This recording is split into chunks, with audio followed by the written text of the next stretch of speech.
lebih kuat, lebih kokoh pastinya.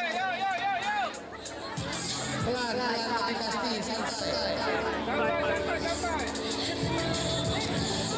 Kami mendoakan kalian di sana, adik-adik sekalian.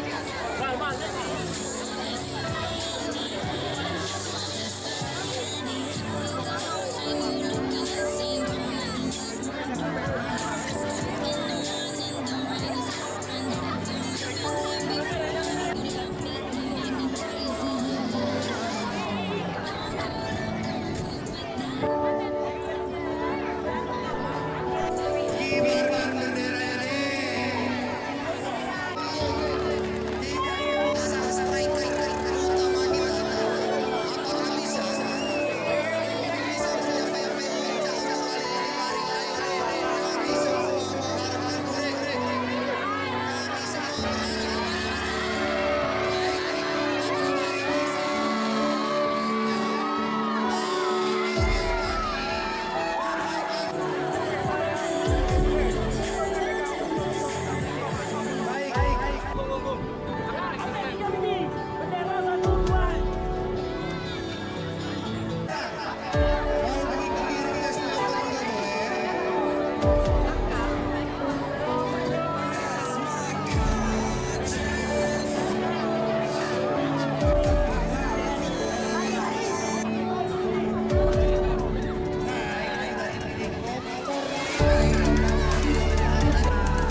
Jadi dengan ini, dengan membuatnya Panjat Pinang, itu kita bisa mendalami perjuangan Indonesia para pahlawan kita.